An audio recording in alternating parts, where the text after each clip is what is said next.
Hi, I'm Yarlin, And I'm Katie. and this is Fae Fables.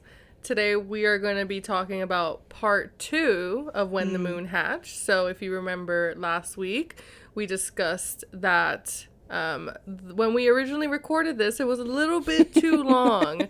We had So many things to say and think about. many things. So in this part 2, we're going to be talking about therapy mind. And maybe some more unhinged thoughts and theories. Oh, yeah. All of those things. So tune in and we hope you enjoy. All right. We are back from break, and it is now time to delve into therapy mind. Yes. And as you might figure out from the disclaimers, there are so many things that happen, many of them very impactful, traumatizing. There's lots to unpack. So we're not going to get to everything. There's lots of things. I had a really hard time trying to pick which issues to kind of highlight. So Yeah. I'm going to highlight 3, and then just if you have any others that you saw or want to talk about, Sure. we can go from there. So the first issue that I wanted to highlight was memory loss. This is such a big part of the plot. The fact that Rave is experiencing memory loss, and again, we don't know why, like what happened to flip that switch between Elowen and Rave, and why does she not remember, but so much of her journey is impacted by what she can and can't remember. And then also how that interferes or interacts with Khan's experience, because, you know, in his defense, you can't really shut off your knowledge of a person, Right. even if they don't remember you. So I thought this was particularly important, not just from the point of view of how it drives the plot, but also this memory loss component is something that I don't see in every story that we read. Like, there are some tropes that you see over and over and over again, and memory loss is not really one that I've seen drives the majority of the plot. Right. So I'm curious, given that it's such a big piece of Rave's story, how do you think this connects to, or maybe, you know, doesn't, to what we see around memory loss in clinical spaces? How does that show up for us as clinicians, and what can we draw between that clinical side and what we're seeing in the book? So I feel like with memory loss in the clinical space, obviously we're not in a magical world where someone can erase your memories, at least not that I think of. I haven't met a mage in the wild that could erase my memories. Not yet. Smudging my memory. Yeah. Haven't met anyone So like that yet. I feel like when we see memory loss in the therapy space, it is very much related to trauma. Especially like childhood trauma, where sometimes people feel like there's big chunks of their childhood that they don't remember, and I feel like that is where it comes to play. I personally have only much seen it with childhood memory loss. I don't know if you maybe have. Yeah, it's interesting because being in the space with folks who are on substances, or Oh, that's true. being in spaces with folks who have been incarcerated, there's kind of 3 things that pop up for me. One is trauma related. So you'll have times where trauma will, your brain's trying to protect itself from something particularly traumatic, and that's where you see like childhood memories that sort of have gone blank, or chunks of time that are blank for folks in their childhood, and for some it's long, sort of like even years spans. I also see for folks who are have long time dependence on a substance, that there may be memory issues there, where the wiring of the brain has been affected by that. Right. And then the last one is around traumatic brain injuries. So folks who come in with TBIs, even folks who have played a lot of sports, or Right. it doesn't even have to be trauma, like, you know, emotionally traumatic. Yeah, it's the but physical trauma. Exactly. Physical injuries traumas. and And head injuries. what's so interesting about memory loss, I feel, you know, sort of across the board, is that your body stores memories. There's a somatic memory that goes deeper than language. And so folks will have these reactions or experiences. They don't understand. They're like, why am I reacting this way? Because they can't remember that something happened, and their sort of their frontal lobe, that language part of the brain, isn't activating because it wasn't active when the event happened, or it has since sort of experienced some sort of like physical trauma. And so something that I think is accurately portrayed in the book are these reactions that Rave has to certain things she doesn't quite understand. Even her pull toward Khan, she's like, as the first time she meets him, she's like, this male, like she immediately wants to be near him, even as she's trying to deny it to herself. And I think that speaks to these that bodies have memories too, and they're not always accessible by language, and learning to like listen to your body and be like, what is my body telling me, and instead of judging our bodies for, you know, operating how they operate, leaning in and being like, okay, so I'm not remembering why, like, I'm not sure why this is happening, but like, what is my body trying to tell me right now?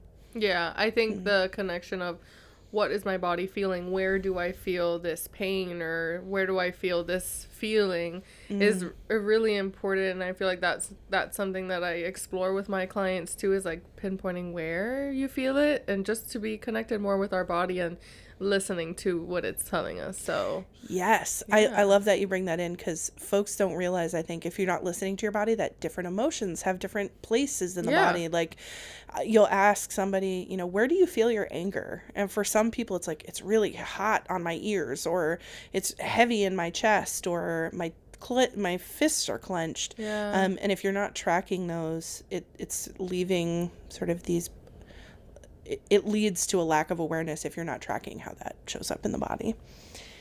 So, that is memory loss. The next on my list is around grief, loss, and fear of death. Now, we've talked about grief and death. We talked about it in the Fourth Wing episode. Yeah. I remember that specifically because Fourth Wing is so death-centric. Yeah. But what's so unique, I think, in this book is the way that death leads Rave to believe that no one can get close to her without dying. That to be close to her is to court death. And there's a lot of fear and a lot of guilt around how she's processing the deaths of these folks around her. So I'm curious specifically, when we look at the guilt portion of this, or, you know, kind of processing grief as a way to push people away, what do you see for clients who are coping with grief, and maybe this is how their grief is coming up? So in the book, there was a quote that I feel like connects to the type of mindset that she's in. So in page 612, she says, the perfect paradise will eventually burn. So I really connected with that in a way of like, she has this mindset of expecting the worst scenario or something to go wrong when things are going well. And it's that self-sabotage that can happen. And we see this in the real world too, where sometimes clients will self-sabotage their situation if it's not kind of chaos. If they're used to chaos, and it's like when we see like green flags, red flags, like sometimes people want a red flag. That's kind of what they want to strive for, or like think that that's exciting. So that's something that can come up in the space of understanding that when we cope with these things in a negative way, it doesn't, like, it also affects like our state of mind and the way we see things. Yeah. So yeah, I like that you highlight this self-sabotage component, because I think it highlights the fact that Rave does have evidence for people dying around her, and so her coping mechanism is, I don't hang out with people. Like, I don't let you get close, because all the evidence that I have up until this point says that people die around me. And even if you think about Eowyn, when her family gets murdered, like, that's not just a trauma that she remembers. That's a trauma that goes deep sort of in both sides of herself. And so building empathy around, like, sometimes we choose the maladaptive pattern because our experience has told us that it's the only way to be safe. Right. And so I think as a clinician, as you're saying that, it's a great, like, empathy building tool for folks. Like, how do I build empathy for somebody who's sort of pushing interpersonal connection away? Well, it's by recognizing that that has been the only way to survive up until this point. Yeah. And incorporating all of that into the way that we see a person's experience. So the last thing I'll bring up in depth is this whole dynamic around the other, which we don't know what the other is yet. So there could be elements here that, you know, we get wrong or that we're misperceiving. But this idea of the other and of repression of emotions, that literally Rave will go into her own mind. She has this iced over lake. She puts a weight on whatever emotion she's feeling or whatever experience is causing her pain, and she drops it into the bottom of a lake where some other beast lives and collects these collects these painful things. And you know, by the end of the book, we're unsure of what the total motives of this other are. But I'm struck by, one, how visceral that metaphor is. Like, for her, she's not just imagining that. There's another thing that lives inside her. Mm-hmm. And there's a place within her that this is all happening. And how those moments play out because she is doing that sort of like mental work of putting all of these emotions or bad memories into a place. How do you see repression of emotions and, like, sort of these burying of these difficult moments or memories? How do you see that show up for folks? And how do you go about addressing, if somebody's really struggling with expressing emotions or even being present in a moment? Yeah. So a lot of times it also stems from their childhood of how they were able to express their emotions as kids, whether that was like an accepted thing, or if, sometimes it comes up a lot where the parents weren't accepting of those emotions and they would just send them up to their room. You can come down when you calm down type of thing, where that becomes a space of like, this emotion is not accepted and I should be calm all the time. And that brings into when they become adults, they feel unsure of how they should express their emotion or if they even need to at all. So it's really being able to dive deeper into what's going on in their mind and connecting, again, a lot of the body work, being able to see like where that feeling is in their body and what, naming the emotions. A lot of it is feeling exploration and the education of what these feelings are. So that's where in therapy we have the feeling wheel. Yes, very familiar with the feeling wheel. So, it kind of has like the main group of feelings, and then it has other subgroups where it can give us more than the emotions that we think of in the moment. Like in Inside Out, we like sadness, anger, whatever, the main emotions, and then there are subgroups, some other ones. So look up the feeling wheel if you've never seen it before. If you're unfamiliar, it's very nice. Yeah, so I think whenever clients are in the counseling space and we're in a session, when they're talking about certain things, we as clinicians are obviously observing the way that they are talking about these things, and maybe we can be able to either challenge or bring up something that they kind of brushed by and be like, oh, this is something that kind of caught my attention, or I want to kind of talk about a little bit more. What was the feeling of when that happened to you? So it's being able to have them explore it more versus like, oh, this was just something that happened. I didn't really process how it made me feel, but for some reason it's very upsetting. I don't know. But they don't really know why. So it's a lot of that exploration and processing. Yes. I love that you highlight it. It's interesting to be a clinician and sort of be a mirror for folks. Because and everyone does this. I'm convinced. We sort of talk and sometimes we don't realize what it is we're saying. So you'll just sort of be talking and something really impactful comes out. Yeah. And then we just keep going. And Yeah. what's so cool what's cool about the clinician role, about the counselor role, is to be able to stop and be like, you just said something pretty revisit. Yeah, like, can we go back for a second? This seemed like sort of a bigger thing than we've given it space to be. Right. We're holding space. I love that. Yes, holding space. Well, and I can't tell you how many times people have been like, I kind of was hoping you wouldn't put that out.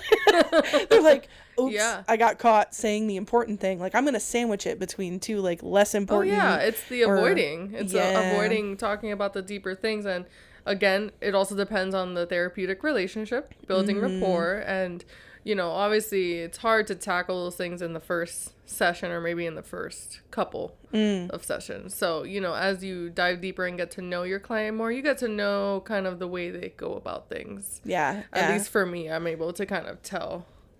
Oh, yeah.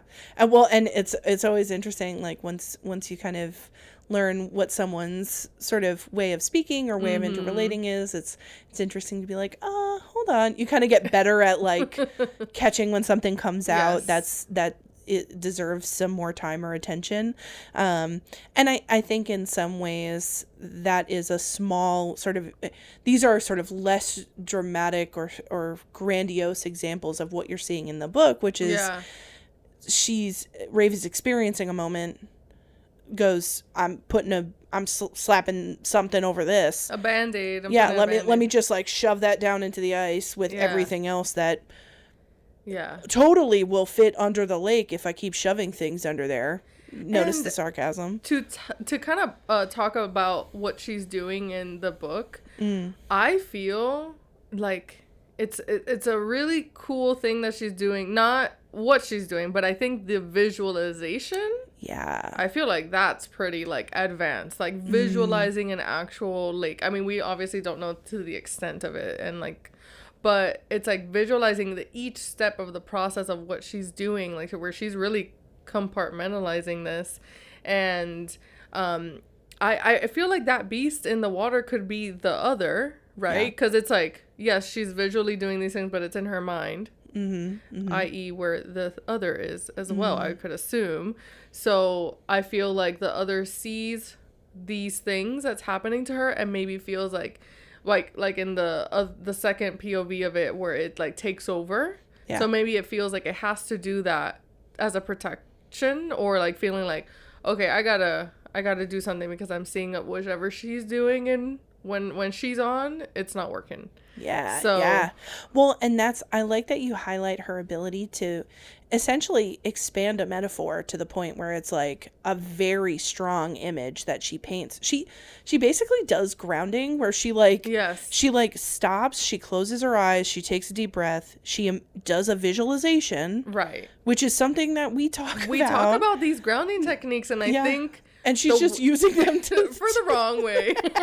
She's just like, I'm going to use this skill to my detriment, very much so. So I think this is a great visualization of what we want clients to do for maybe more positive things. like instead of shoving emotions under an icy lake, like, let's visualize what we want to do with them. So, and I think what's so important is that people take ownership over that visualization. So what is this feeling look like to you? And I don't know if you ever have done, there's an exercise called the anger gremlin, where you, like, create a beast that represents your anger, and you ask people, you'll say, okay, like, how does your anger gremlin move?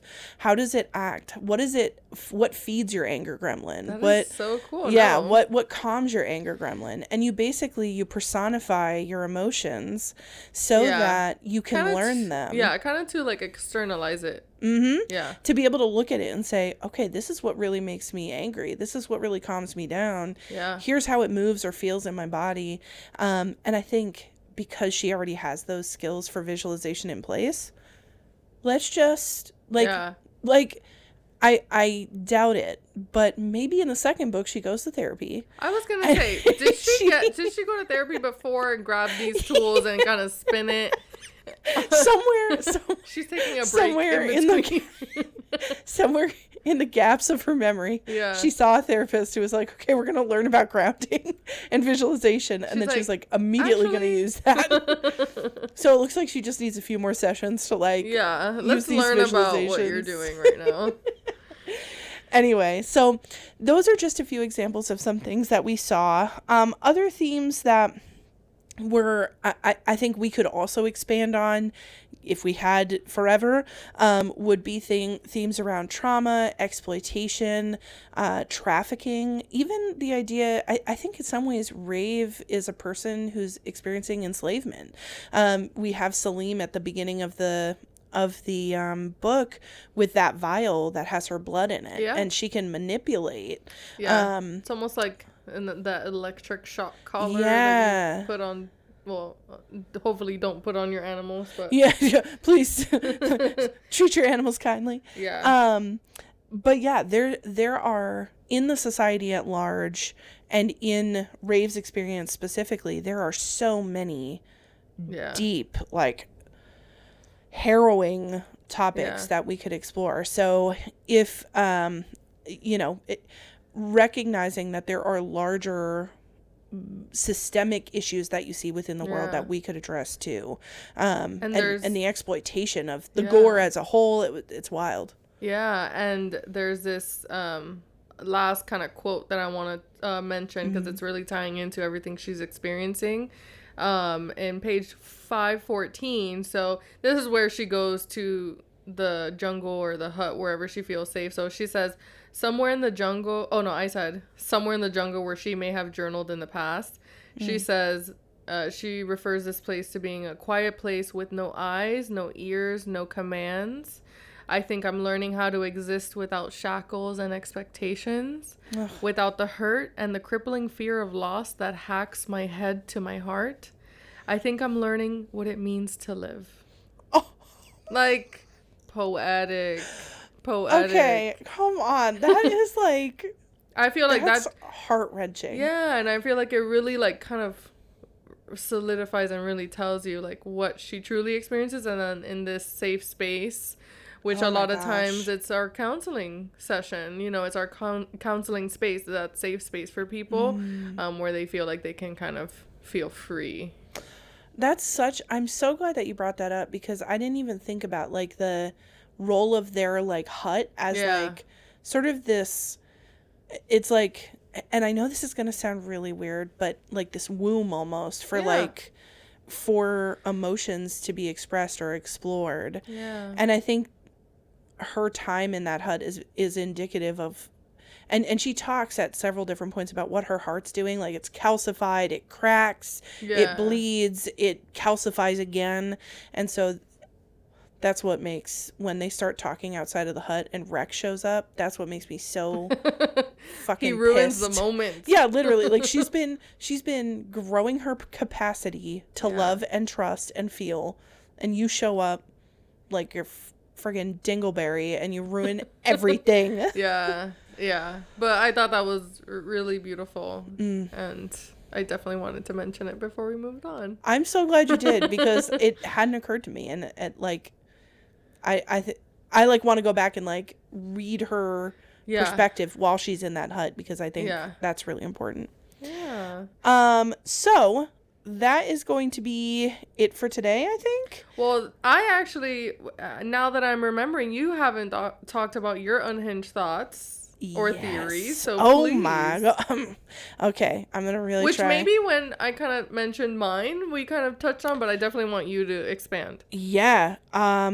Oh man, I'm trying not to break out the corkboards and red string, but I will say a couple of things. So one is, I knew from the minute she got that "I need you" note, that was going to be important. Like, somebody needs you out there.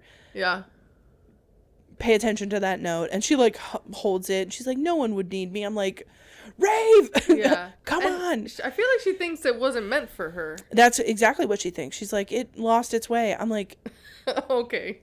Will you at least send, can you at least send, like, who is this? Like you put in a text, who this? Like, yeah, like, question mark, please. But what I didn't anticipate was that it was going to be her daughter. Oh, yeah, I didn't know that. I had no... I didn't really see how that all was going to unfold until the very end. I'm curious. I think when Kay, because she receives that note, she sees it, but you don't really know what her reaction is. I'm guessing that she just sent that note out to the ether. Like, you know how you sort of send a message in a bottle? Yeah. Because I would assume she knows that her mother is quote unquote dead, that Eowyn's dead. But, you know, once she gets a note back that says, no, you don't, she's going to realize that something's up. And I'm curious to see how that relationship is going to unfold. I think we talked about this earlier, but like whoever said like, you need to be ready to have a relationship with someone who's even more important. Said that, yeah. Like there's somebody else out here that you need to have a better relationship with. It will be really interesting to see. I think her discovering her daughter and the love that exists between a mother and a daughter might crack some of this, emotional or if her daughter's in danger, I don't know. I think it'll be tumultuous no matter what. I'm going to need a whole lot more clarity around the Scavenger King. This fourth mysterious brother who like was something terrible happened at the hands of somebody, but he's wants the burn and he's after Khan specifically, and why and what the fuck. Right. And it seems like the Scavenger King specifically is going after people who are connected to Khan. So Eowyn and then their daughter, like, right. What? Yeah. So I think we're going to see a lot more of the Scavenger King. We're going to find out what happened to Rave to sort of flip her from being Eowyn to Rave, and that's something where I'm like, what? Why? He's right at the crux of like when that all got messed up. Yeah. And then I think there's going to be a lot more talk of the gods. So one, because of the Aether Stone that the princess wears, and she's in love. If you remember that conversation between her and Khan at the beginning of the book, he thinks she's his niece.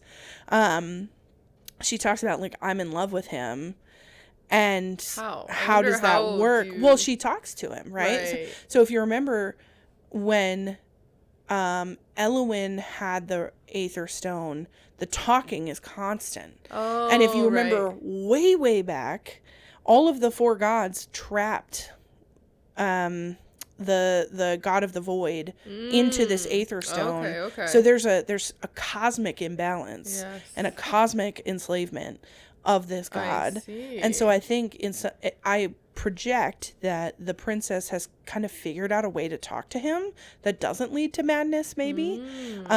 And we might see like a physical representation of the god, or I wonder if the princess at the end is going to like join the gods. Like, I would love him to be a shadow daddy. That is where I can see this going, and I love a villain, okay? I would love for him to be this dark, broody person. God. And like, You're like, I'm already envisioning. Yes, I'm already envisioning. Yes. Okay. So putting that down, shadow daddy, please. So yeah, those are my big things. And then I think, I just think there's a lot more to unfold with Rave. I project that she probably is going to be more emotionally open in the second book. And I wonder if there's going to come a time where it really bites her in the ass and she turns herself over to the other and becomes the other. Yeah. So I got a lot of theories floating around, but those are some of the things that I'm hoping for, and we won't know until 2026. Yeah. And hopefully, she is able to kind of rework some things and add some of these cool theories that we talk about. Please, a shadow daddy. Please add one. Sarah, listen. Just between you and us. One, this please would be publish. Great. Yeah, this would be great to the story.